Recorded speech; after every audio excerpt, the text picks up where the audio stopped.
এই বন্ধুরা আরও দুটো রেসিপি নিয়ে চলে এলাম। তো এই দেখো, এটা কী বলে তো, পটল ভাজা বানিয়েছি। তো ভাজা দেখো আমি কীভাবে করতে থাকি, তো তোমরা দেখতে থাকো।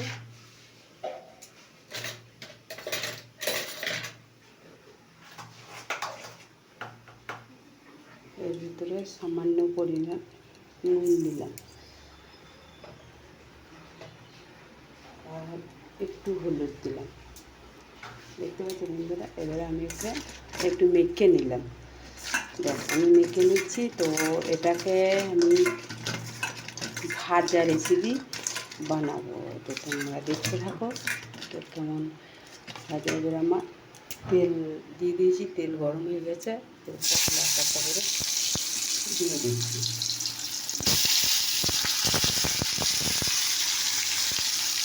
তো এটা হয়েছে, এটা হতে হয়েছে।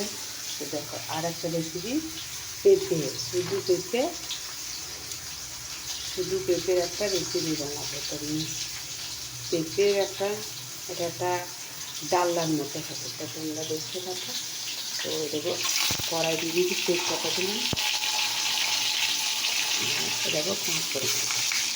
আর পেঁপেটা কিন্তু ঘুরিয়ে নিয়েছি অলরেডি, দেখো ফুটে গেছে। তো দেখো, আমি দেখো হয়ে গেছে, দিয়ে দিলাম।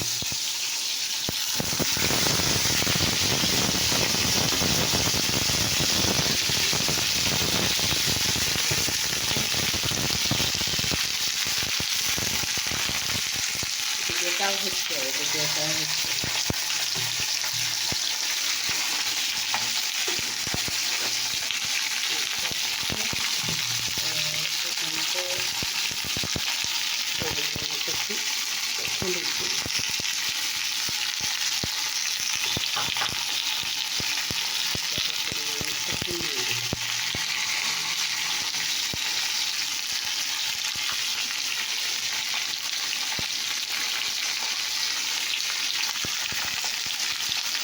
তো চলো, এটাকে নাড়িয়ে দেবো।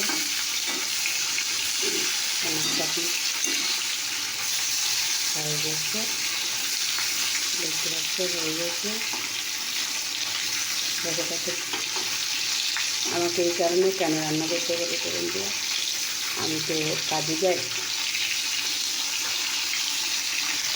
তো সেই কারণে জন্য আমাকে কিছু করতে হয়। এটাকে উঠিয়ে দিলাম, আর এটা চলে, এটাকে এবার নিয়ে দিই। বন্ধুরা, বাইরে কাজ করলে না কী হয় বলো তো, অনেকটা মানে আমার একটু চাপ হয়ে গেছে, বুঝতে। কিন্তু চাপ বললে তো হবে না বন্ধুরা, বলো। আমি যখন অনলাইন করি, সেখানে তো আমার তো করতেই হয়ে গেলো, তাহলে সেই জায়গায় আমি কী করে করবো? এটা তো একটা বুঝতে হবে না। তো ঠিক আছে, এটা ভিতরে এলাম। তো দেখো, এটাও আমি কিন্তু আবারও কিন্তু উল্টিয়ে দিলাম, দেখতে পাচ্ছ, কাঁচা কাঁচা হচ্ছে বলে এটা উল্টিয়ে দিলাম।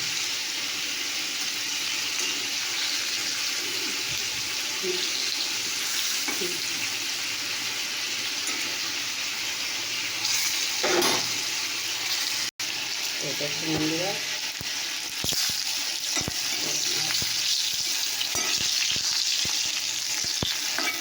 পটল কিন্তু ভাজা হয়ে গেছে, সেটাকে অফ করে দিলাম।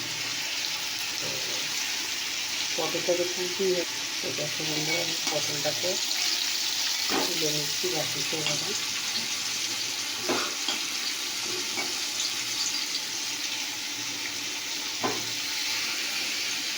সেইভাবে পটলগুলো একটা তেলটা হয়ে গেলে এটা খাবে।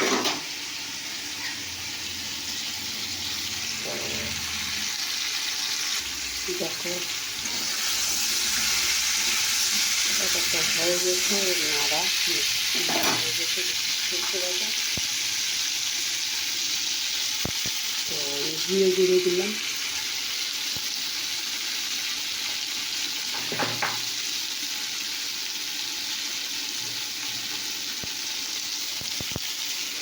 লঙ্কা গুঁড়ো দিলাম। বন্ধুরা, এটা দেওয়া আছে, এবারে তোমাকে একটু জল দিয়ে দিলাম। সেটা করে দিতে হবে এবার।